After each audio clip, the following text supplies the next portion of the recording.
So now let's talk about the inverse cosine function and the inverse tangent function. Again, this is an FYI, so feel free to read all of this stuff. The only thing that you really need to know about the cosine is that, again, we're restricting it. We're only choosing a portion of it, and the portion that we're looking at is this portion. Okay, so we're basically restricting all of my domain to be from 0 to pi. And my range is going to be from -1 to 1. So you're basically looking at just the quadrant 1 and quadrant 2. So in the sine function, we have quadrant 1 and quadrant 4. This one, we're looking at quadrant 1 and quadrant 2. Okay, so keep that in mind. All right, so again, here's more FYIs of what exactly the graph looks like, the inverse cosine, what it looks like. All right, so let's go ahead and do some examples. So let's find some of the following. So cosine inverse of 0. Now remember that my cosine inverse, my arc cosine, has the domain of -1 to 1. So it can only get values from -1 to 1. And my range will be from 0 to pi. Okay, so the angles that I can only get is from 0 all the way to pi. So let's take a look at my unit circle. So I'm going to take a look at my unit circle. And remember, I'm only looking at angles that are from 0 all the way to pi. Again, you can use your calculator by pressing the button twice on the cosine if you have the TI-36. So here is cosine inverse. Okay, so maybe one thing that would be really helpful would be to maybe write the points. 1, 0, square root of 3 over 2, 1/2, square root of 2 over 2, square root of 2 over 2, 1/2, square root of 3 over 2, 0, 1, -1/2, square root of 3 over 2, negative square root of 2 over 2, square root of 2 over 2, and then -1/2, square root of 3 over 2, and then finally -1 over 0, 1, 0. Okay, this one's wrong. Negative square root of 3 over 2, 1/2. All right, and now with the angles. So cosine inverse of 0, remember this is the x value, so we're looking at the x value wherever it's 0. Okay, that happens up here at pi over 2. Okay, so this equals to pi over 2. Arc cosine of 1/2. So again, arc cosine is just a fancy word. It's just a cosine inverse. We're going to take a look at arc cosine wherever the x value is 1/2.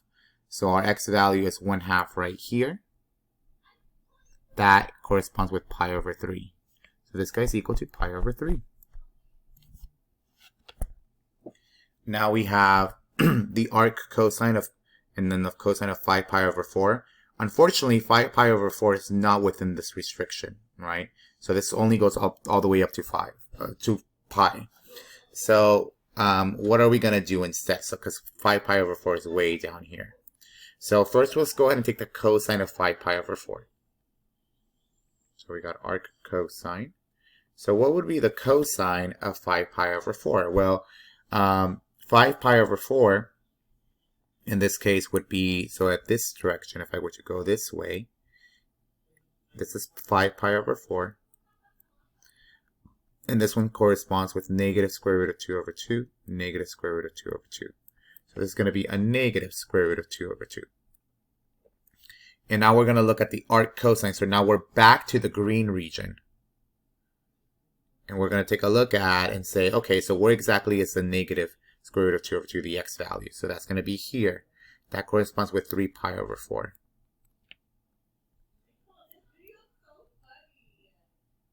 Okay. All right, now we're going to do the same thing that we did before, tangent of cosine inverse of 3 over 5. Okay. So notice here we're looking for the cosine inverse, that's 3/5. So that kind of, notice that this one belongs in quadrant 1. Okay, so it's an angle somewhere in there, and obviously 3/5 is not in the unit circle. So we're going to do the same thing that we did with the sine function, which is make it equal to theta. So we're going to set this inside equal to theta. So we have tangent of, and then the inside we're just going to set it equal to theta. Okay, so now one of the things to kind of know is that now theta is equal to the cosine inverse of 3/5. Okay, so now what we're going to do is we're going to apply a cosine to both sides. Cosine and cosine to both sides. Okay. And now we're going to plug the other one. So cosine to the sides is cosine inverse of 3/5. So this goes away. I'm left with a cosine theta equals 3/5. So drawing this triangle, here's theta, here's the angle. Cosine is adjacent over hypotenuse, so it's 3/5. So we're going to have 3 squared plus b squared equals 5 squared using Pythagorean Theorem. So we got b squared equals 16, so b equals 4. So this guy should just be 4. Alright, so now we remember we wanted to figure out this guy. So tangent theta would just be equal to the opposite over the adjacent, which is 4/3. Okay. Alright, and now let's take a look at this last one. So we got the sine of the arc cosine of x with x being greater than 0. So just like how we did it before, let's go ahead and set this inside equal to theta. So we get sine of theta is going to be equal to whatever it may be. Now again, we know that arc cosine is being set equal to theta. So we're going to apply a cosine to both sides. Apply cosine to both sides. So that will cancel out the arc cosine, and I get x is equal to cosine of theta.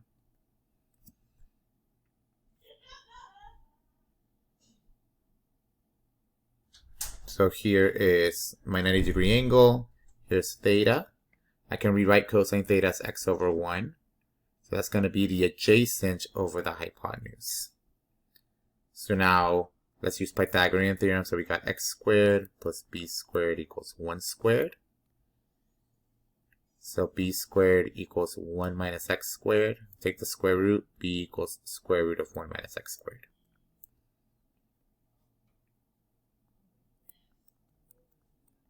So now all we really got to do is figure out what sine is, because we know that the sine of arc cosine is going to be equal to the sine of theta. And the sine of theta is just going to be the opposite over the hypotenuse, which is just square root of 1 minus x squared. All right? And that will be the answer for that guy. All right. And now let's look at the inverse tangent, okay? Again, all of these are just FYIs. So this is just for you to read on your own time if you want to, or if you need to review a little bit more. But basically, the gist of it is that we are restricting the tangent function to go from negative pi over 2 to pi over 2, where these guys are the asymptotes. So the domain is going to be negative infinity to positive infinity, and the range will be negative pi over 2 to pi over 2 in terms of the arc tangent. So notice there's some similarities between the arc tangent and the cubic function. So if you remember the cubic function, x cubed looks kind of like that, and its inverse, which was the cubed root, looks kind of like that. Same thing goes with the tangent. So tangent looks a lot like x cubed. Arc tangent will look a lot like the cubed root. Okay? So again, let's just go ahead and write it down. So our range, this is the most important part. Oh, no, that's wrong. Our domain will be from negative infinity to positive infinity, so I can plug in whatever I want into the domain of the arc tangent. But the range has to be between these two numbers, negative pi over 2 and pi over 2 includes. Ooh, that doesn't look correct. It should be parentheses, because that would not be correct.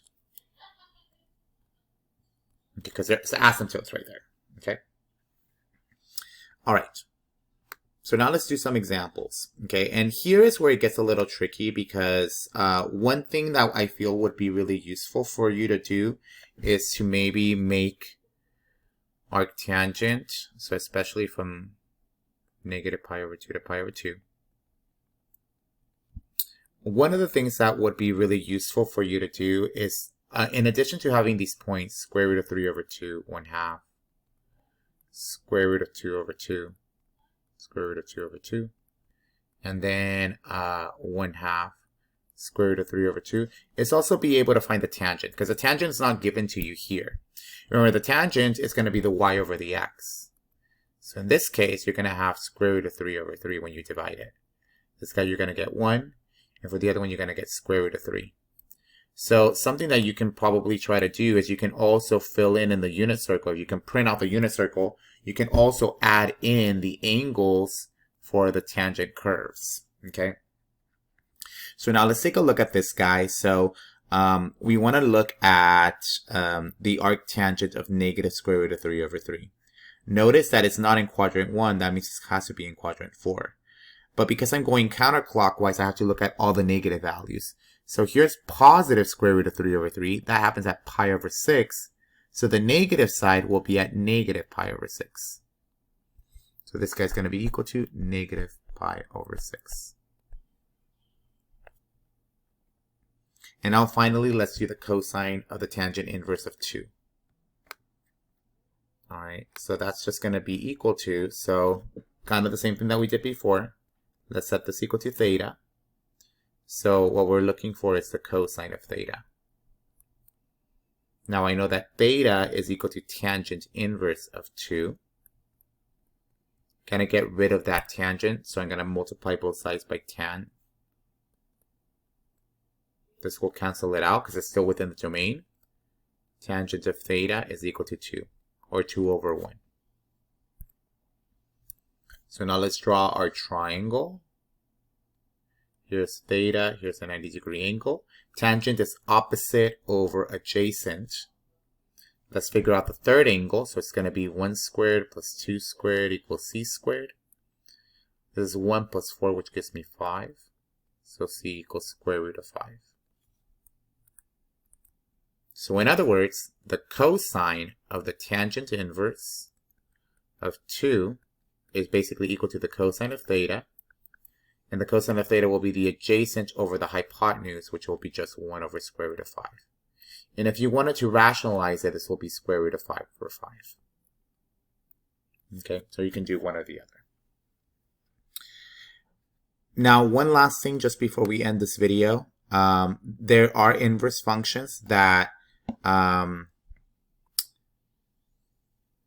involve cosecant, secant, and cotangent, but we won't be covering them here. But just know that they do exist. You can do them as well, but they're not really important. A lot of the things that you can get is basically from the tangent, cosine, and sine. Okay, that's it.